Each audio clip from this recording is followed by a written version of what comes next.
On Tuesday, September 17, 2024, at 3:30 p.m. local time, thousands of pagers belonging to Hezbollah operatives across Lebanon began to beep, signaling an incoming message from their leaders.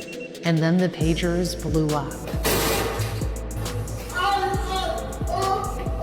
Inside these devices were a few grams of a powerful explosive material capable of causing catastrophic injuries. The coordinated explosions killed at least 12 people, including 2 Hezbollah members, and injured nearly 3,000 others, many of whom were bystanders caught in the blasts. The entire explosive assembly was cleverly enclosed in a casing no larger than a matchbox. This is the pager that Hezbollah was using.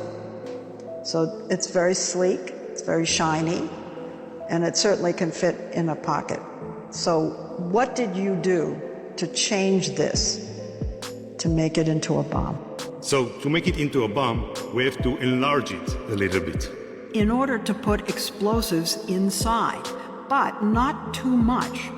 Using dummies, Mossad conducted tests with the pager in a padded glove to calibrate the grams of explosive needed to be just enough to hurt the fighter, but not the person next to him. If we push the button, the only one that will get injured is the terrorist himself. Even if his wife or his daughter will be just next to him, he's the only one that's going to be harmed.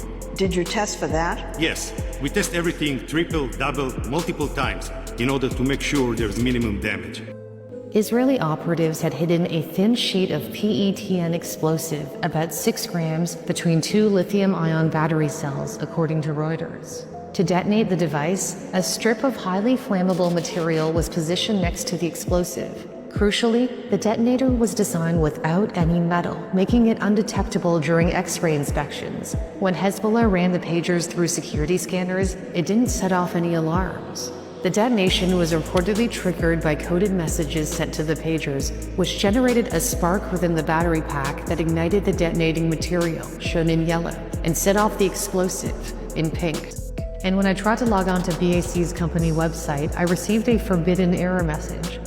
The deception was carefully crafted, down to how the pagers were marketed.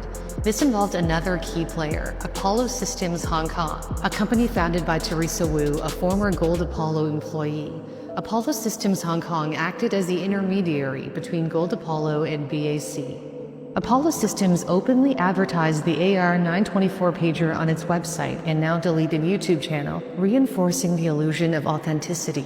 Even the battery that powered the pagers appeared on battery websites, adding another layer of credibility. So how did Israeli agents manage to convince Hezbollah to buy its tainted pagers? Reuters reported that the agent who acted as the salesperson used aggressive sales tactics and kept bringing the price down until Hezbollah's procurement manager was pulled in and eventually agreed to order 5,000 of the pagers months before the attacks. International sanctions against Hezbollah also severely limited their access to communication devices from reputable suppliers, likely forcing them to depend on what seemed to be a legitimate and affordable option. Any suspicions Hezbollah might have had were likely dismissed. For example, the modified design, which reduced the size of the battery, significantly shortened its lifespan. Hezbollah operatives reportedly noticed the batteries draining faster than the advertised 85 hours, but it didn't raise any alarms. Israel has neither confirmed nor denied its involvement. But the day after the first attack, Israeli Defense Minister Yoav Gallant said Israel was at the start of a new phase in the war and praised Israel's security agency's very impressive results. While the exact location where the modified pagers were manufactured remains unclear, 2 days after the attacks, on September 19, 2024, Bulgarian authorities started investigating a company they believed might have facilitated the sale of the pagers to Hezbollah. Hungarian media outlet Telex identified the company as Norda Global Limited. In 2020, for instance, Mossad assassinated Iran's top nuclear scientists, Mohsen Fakhrizadeh, using a remote-controlled AI-powered machine gun mounted on a pickup truck. Fast forward 4 years, and Mossad employed another ingenious technique to strike Hezbollah.